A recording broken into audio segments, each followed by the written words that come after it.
There is something about the number 80 that feels heavier than the numbers that came before it. 79 still carries the echo of the 70s. 80 feels like a crossing, not into frailty, not into disappearance, but into a new kind of awareness. Most people who reach this age do not wake up suddenly changed. There is no dramatic shift overnight. Instead, there is a subtle realization that the margin has narrowed. The body still moves, the mind still thinks, the heart still cares deeply, but the reserve, the quiet backup energy that once stood ready has thinned. This is the invisible line at 80. In the late 70s, it was still possible to imagine that aging was something happening gradually in the distance. At 80, it feels present, not threatening, but undeniable. You may notice that you measure your energy differently. You may think ahead before committing to a full day. You may weigh effort in a way you never did before. There is dignity in recognizing this shift. The cultural message often suggests that aging should be resisted or denied, yet the truth is simpler. The body has carried you through 8 decades. It has absorbed stress, joy, illness, love, work, and loss. It has earned the right to move at a different pace. What doctors sometimes hesitate to say openly is that nearly everyone who reaches 80 experiences this thinning of reserve. It is not a personal failure. It is not a rare condition. It is the biology of long life. The emotional side of crossing into 80 can be complex. There may be pride. Few people reach this milestone. There may be grief for friends who did not. There may be a quiet fear about what the coming years hold. Yet there is also clarity. At 80, many people see more sharply what matters and what does not. Arguments that once felt urgent lose their grip. Small pleasures gain value. A quiet morning, a steady conversation, the warmth of sunlight through a window. These feel sufficient. The invisible line does not divide capability from incapability. It separates abundance of margin from careful conservation. It invites a new kind of respect for limits, not as restrictions, but as guidance. As this awareness settles, attention naturally turns to the body. Not in alarm, but in observation, because what appears in nearly all who reach 80 is not a single symptom. It is a gradual narrowing of physical reserve. Strength at 80 is different from strength at 65. Muscles still function. Legs still carry weight. Hands still grasp. But the cushion of extra capacity has softened. In younger decades, you could push past fatigue. At 80, pushing carries a cost. Recovery may take longer. A busy afternoon may echo into the next morning. This is not weakness. It is the body asking for balance. Energy becomes more precious. Many people at this age notice that their best hours cluster in the morning. By late afternoon, the body signals for quiet. Planning begins to revolve around this rhythm. Outings are chosen carefully. Rest is built into the day without apology. Balance also grows more delicate. Not dramatically unstable, but less automatic. Turning quickly may require attention. Uneven ground asks for caution. The inner systems that coordinate vision, muscle response, and reflexes still work, but not with the same speed. This narrowing of reserve means that small challenges can feel larger. A minor illness may take more out of you. A long trip may require days of recovery.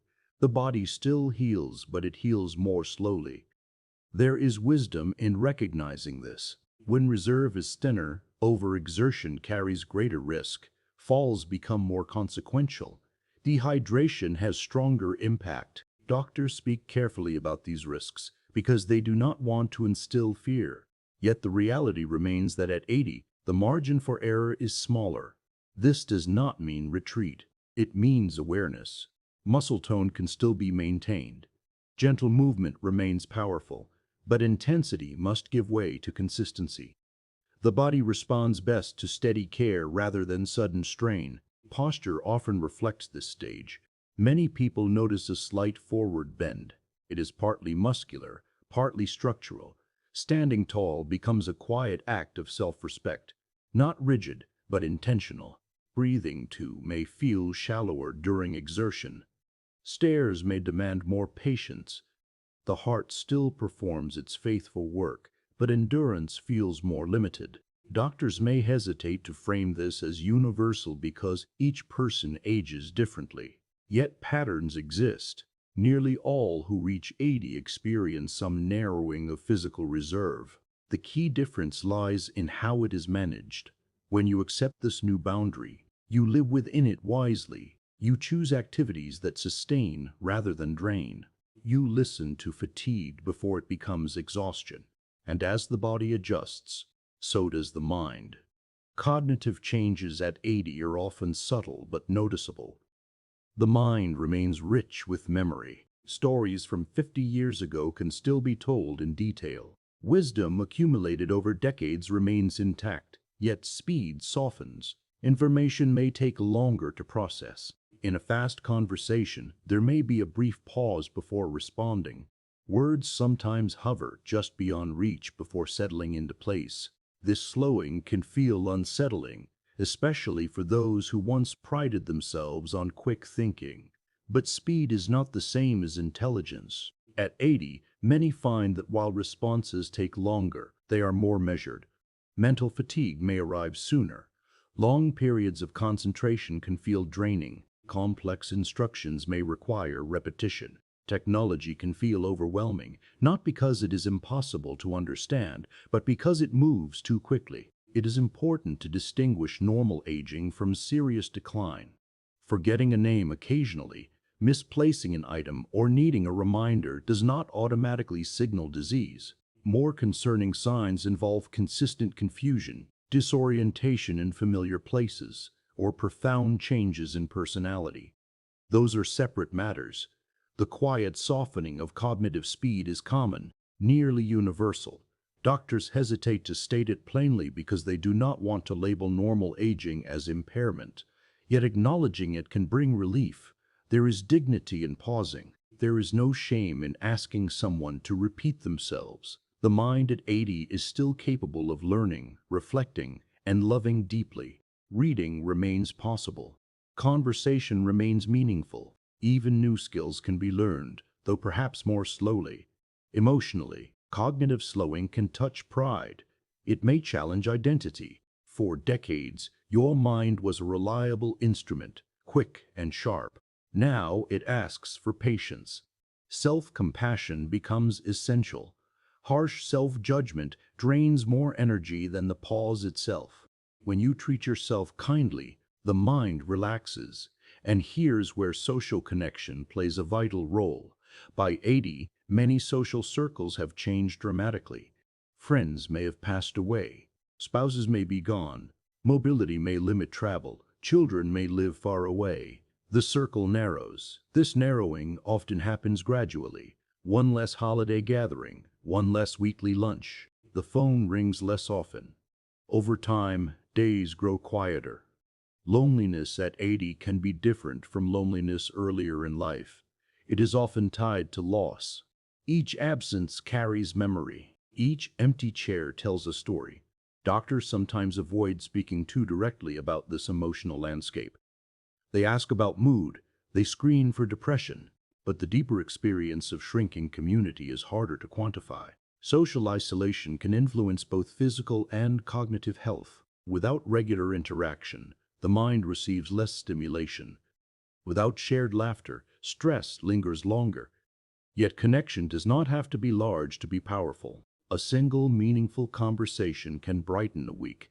A neighborly exchange can restore warmth.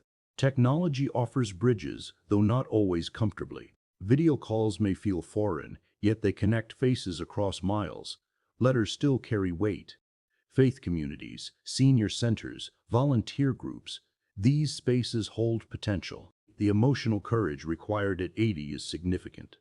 Reaching out can feel vulnerable. Accepting help can challenge independence. Yet independence does not mean isolation. Quiet loneliness appears in nearly all who reach this age in some form. The intensity varies, but the need for connection remains human and unchanged. Understanding why doctors speak carefully about these universal changes helps soften frustration. Medicine is designed to treat conditions. It is less equipped to discuss the natural narrowing that accompanies long life. Appointments are brief. Lab results are measurable. Conversations about identity, pride, loneliness, and pace are harder to fit into a 15-minute visit. Physicians often focus on preventing disease, adjusting medication, managing risk. They hesitate to say, this thinning of reserve is common. This slowing of pace is nearly universal. Not because it is untrue, but because they fear it may sound discouraging. Yet honesty can be comforting. The gap between clinical language and lived experience widens at 80. Terms like age-related change feel impersonal. They do not capture the emotional terrain. Still, this stage does not need to be feared. It needs to be understood. Living well at 80 requires a different orientation. It asks for protection of what remains strong. Gentle movement becomes daily medicine. Not strenuous effort, but steady engagement. Muscles respond even now. Balance improves with attention. The body may not regain youthful reserve, but it can preserve function. Routine becomes a quiet anchor. Predictable rhythms reduce strain. Regular sleep, regular meals, familiar paths all create stability. Mental engagement matters. Conversation, reading, storytelling, reflection. The mind remains alive when used gently. Purpose carries weight. Having a reason to rise in the morning strengthens both spirit and body. It may be small, yet meaningful. Self-respect becomes central. Accepting assistance without shame. Using support when needed. Speaking kindly to oneself. The goal is not reversal. It is preservation, slowing progression rather than resisting it. At 80, life concentrates. It becomes less about expansion and more about depth. The quiet changes that appear in nearly all who reach this age are not signs of disappearance. They are signs of endurance. You have traveled far. The road ahead may be shorter, but it remains yours. Within this new reality, strength still lives, clarity still shines, dignity remains intact.